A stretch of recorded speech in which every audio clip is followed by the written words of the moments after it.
안녕하세요. 생존자입니다. 오늘은 조금씩 흔들리고 있는 월가의 소프트 랜딩 시나리오라는 내용에 대해서 얘기를 해볼까 합니다. 참고로 저는 매수, 매도 추천을 전혀 하지 않고요. 항상 투자의 책임은 오로지 본인에게 있다는 것을 아셨으면 좋겠습니다. 일단 미국의 주식 시장을 좀 보면 좀 조정에 들어간 모양새입니다.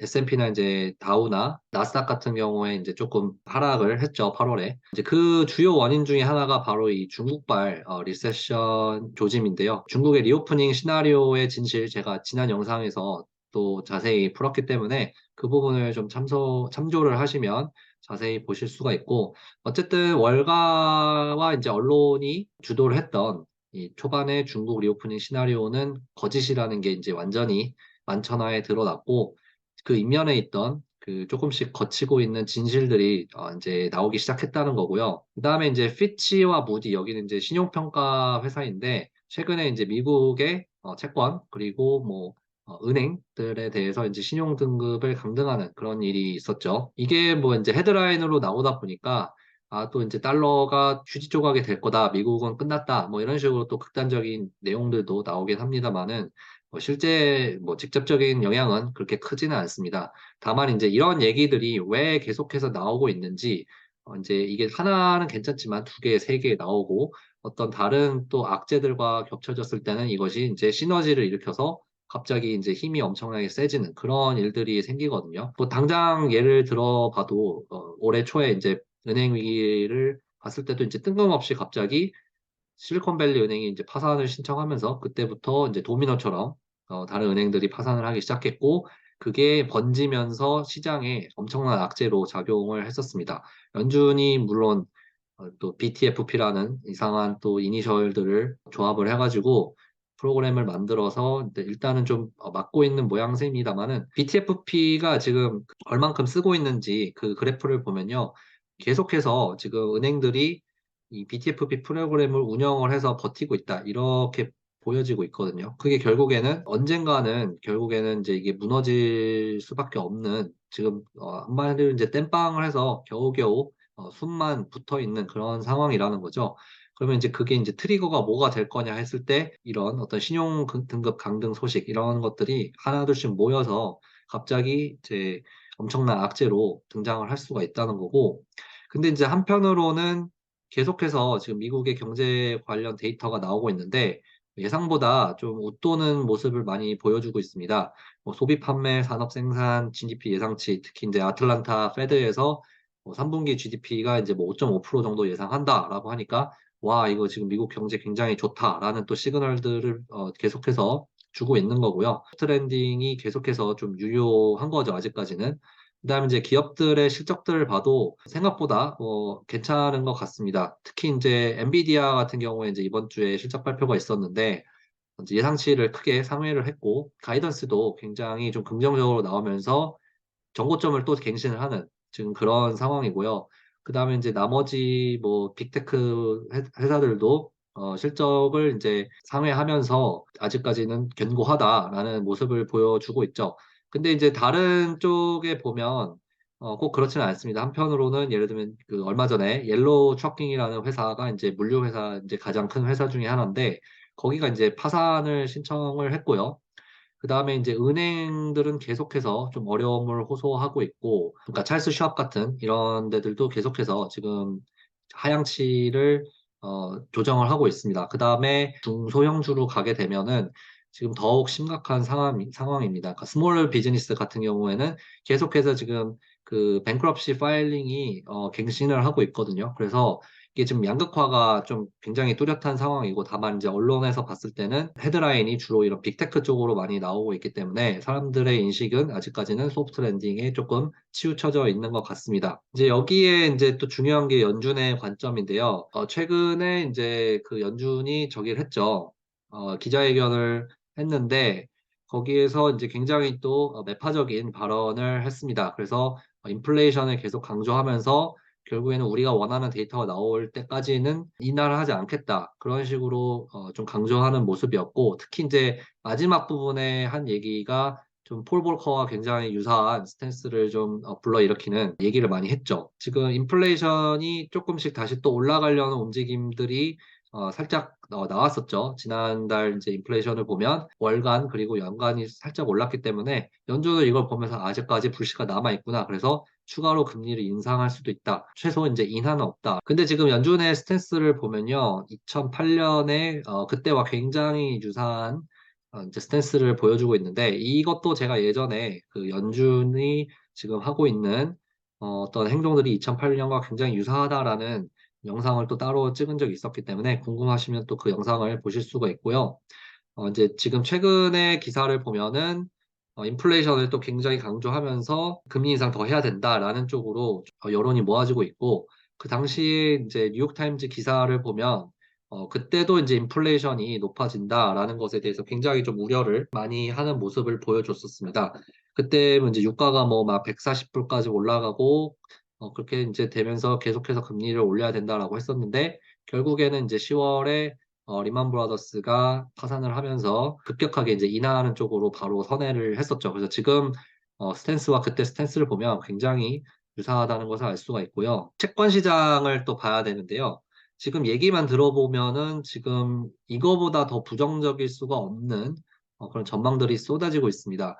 특히 인제 그런 주요 원인들을 보면은 이제 재무부에서 이제 미국이 그 돈을 계속해서 찍어내야 되기 때문에 채권 공급량이 증가를 할 거고, 특히 인제 부채 한도 협상이 끝난 이후에 본격적으로 다시 채권을 마구마구 찍어낼 거다. 그런 게 하나가 있고, 그다음에 인제 빌 에크먼이 인제 헤지펀드 매니저인데 최근에 막대한 숏 포지션을 발표를 했습니다. 그래서 단기 채권 금리가 앞으로 더 올라갈 것이다.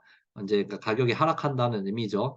거기에 대해서 인제 베팅을 세게 했고, 그다음에 이제 채권 왕이라고 불리는 이제 빌 그로스 같은 경우에도 미국 채권에 대해서 굉장히 좀 부정적인 얘기가 나왔고요. 레리 서머스죠. 그러니까 예전에 재무부 장관 했었던 그 사람도 이제 채권 금리 전망에 굉장히 부정적인 모습을 보여줬습니다. 그러다 보니까 사람들이 딱 듣기에는 '아 이거 미국 채권 왜 사야 되나?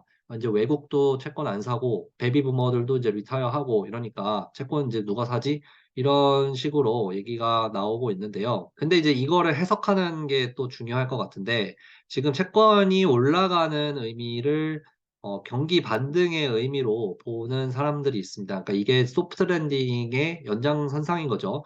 왜냐하면 주식이 오르면 보통 채권 가격은 떨어집니다. 왜냐하면 채권에 있던 돈이 다시 리스크 테이킹을 위해서 주식 쪽으로 들어가기 때문에 채권 금리가 올라간다는 거고요. 그러다 보니까 이게 '아 그러면 역시 소프트 랜딩이 맞는 거네.'라고 생각을 할 수 있지만, 이제 '과연 그럴까?'라고 한번 의문을 던져 봐야 될 것 같습니다. 왜냐하면 지금 말만 들으면 채권이 엄청나게 폭락을 한 것 같은데, 이제 작년 10월 이후에 전고점을 찍었죠. 가격 하락이 최대치였고, 다시 인제 한 바퀴 돌아서 전고점에 지금 접근을 하고 있는 상황입니다.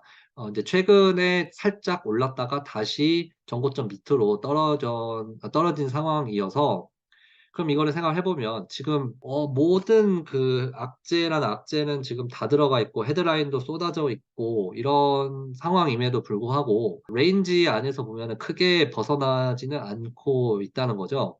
그래서 이게 과연 무엇을 의미를 하는 걸까 한번 생각을 해 봐야 된다는 겁니다. 금리를 보시면 작년 말에 금리가 최고치를 찍었고, 그다음에 이게 다시 돌아서 한 바퀴 돌아서 전고점에 지금 다다른 상황이죠. 이게 지금 10 년물 채권 이기 때문에 인제 장기 채권 금리고요. 그다음에 인제 통화 환율 시장을 한번 보면 지금 달러가 다시 강세로 전환 중에 있습니다. 근데 이거는 보통 세계 경제에는 당연히 악재로 작용을 하는 거죠. 그러니까 모든 유동성이 안전자산인 달러로 몰린다는 거고요. 인제 특히 인제 위안화와 엔화 쪽을 쪼끔 주시를 해야 됩니다. 왜냐하면 이 세 개가 굉장히 좀 긴밀하게 연결이 돼 있거든요. 물론 유로도 있긴 하지만 지금은 아시아발 경제 위기가 굉장히 가능성이 높은 상황이기 때문에 특히 이제 위안화와 엔화가 굉장히 유사성을 많이 보여주거든요.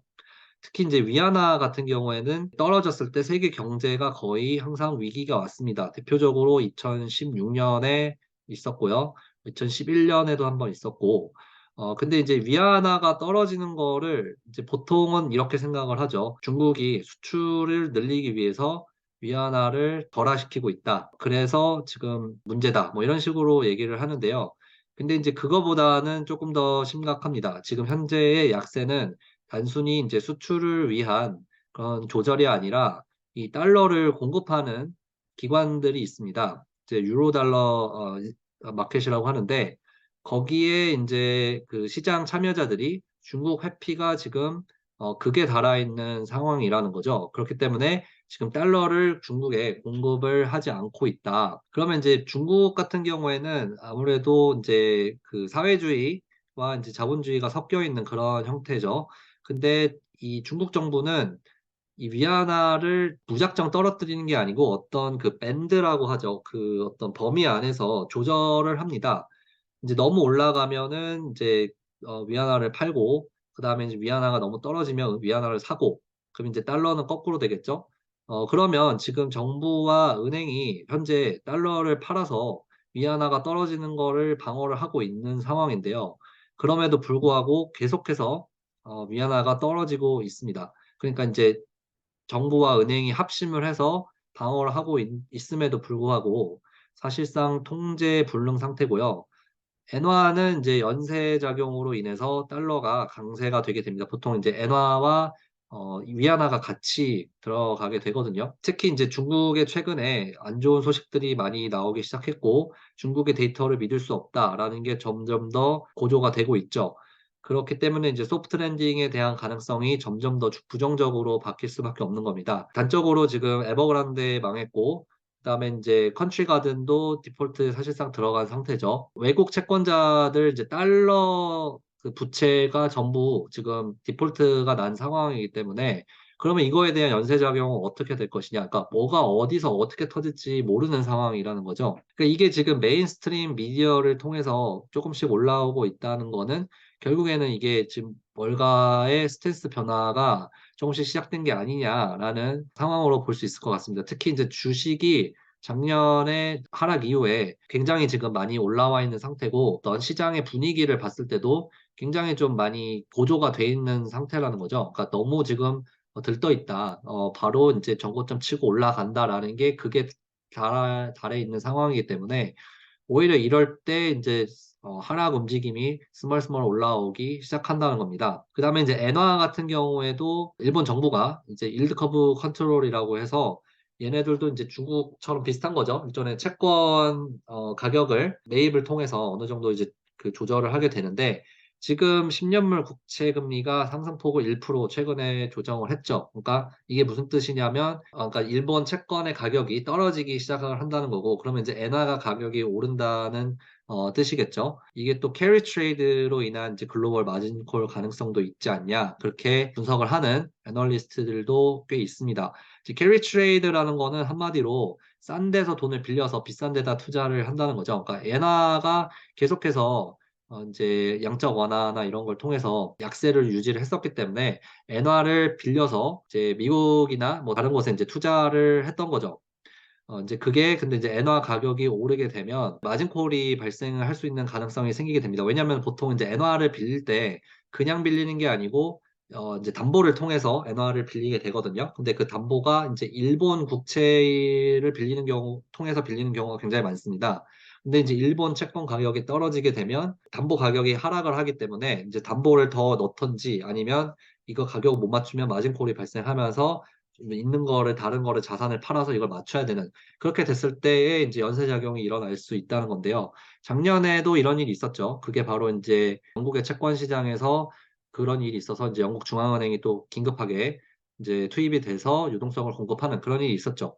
그래서 작년도 굉장히 심각한 상황이었습니다. 영국도 이제 금리를 올린다 뭐다 하다가 갑자기 3일 만에 입장을 선회를 했기 때문에 얼마나 그 긴박한 상황이었나를 알 수 있는 건데요. 지금 그 상황이 또다시 올라올 수 있다는 겁니다. 위안화 다시 얘기를 하면 위안화 가격이 엄청나게 떨어지고 있다. 거의 수직 낙하 중이다라고 볼 수 있는 거고요. 이거는 단순히 중국 정부가 수출을 늘리기 위해서 고의적으로 하는 것이 아니라 오히려 급격한 하락을 했을 경우에 중국의 신용에 문제가 생기기 때문에 이거를 방어하기 위해서 달러를 팔아서 위안화를 방어를 하게 되는데 그런 노력에도 불구하고 지금 해외에 달러를 공급하는 인제 그 유로 달러 인제 프로바이더들이 중국에 대한 프리미엄을 계속해서 요구를 하고 있는 상황이라는 거죠. 그러면 그렇게 됐을 때 시나리오가 인제 소프트 랜딩은 끝나는 거고요. 그러면 다시 리세션으로 가게 될 건데, 그렇게 됐을 때 그럼 유동성의 향방은 어디로 갈까?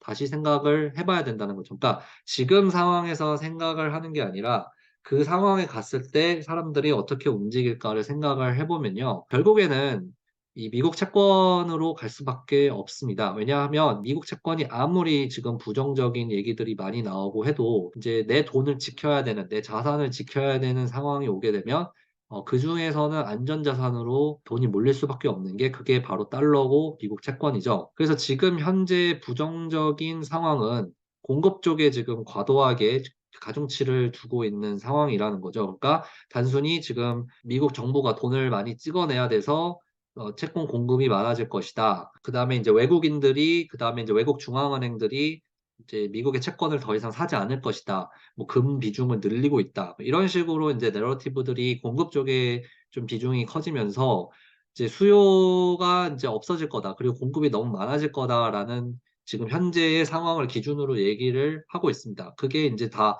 탈달러 내러티브와 지금 현재 미국의 부채 상황, 그다음에 중소은행들이 지금 건전성이 좋지 않아서 이제 은행이 망하게 되고 뭐 이런 거를 얘기를 하면서 지금 채권을 굉장히 부정적인 전망들을 많이 내놓고 있는데, 제가 방금 말씀드렸듯이 결국에 시장에 위기가 생기게 되면 사람들은 너무나 현실적인 이유로 안전자산으로 수요가 몰릴 수밖에 없다. 그래서 수요가 기하급수적으로 늘어날 수 있다. 그렇게 좀 봐야 될 것 같습니다. 그리고 인제 전 세계에서 현재 가장 안전하고 유동성이 높은 자산은 미국의 채권이라는 거죠. 이거는 뭐 '아 미국은 망해야 된다. 망할 수밖에 없다. 지금 뭐 부채를 봐라.' 뭐 이런 여러 가지 이유가 있지만, 뭐 그런 거와 상관없이 결국에는 현재 시장에서 받아들여지고 있는 거는 아직까지도 미국의 채권과 달러가 가장 안전 자산이기 때문에 사람들은 위기가 생기면 직감적으로 바로 본능적으로 가장 안전한 곳으로 몰리게 되고, 그게 인제 채권이라는 거죠.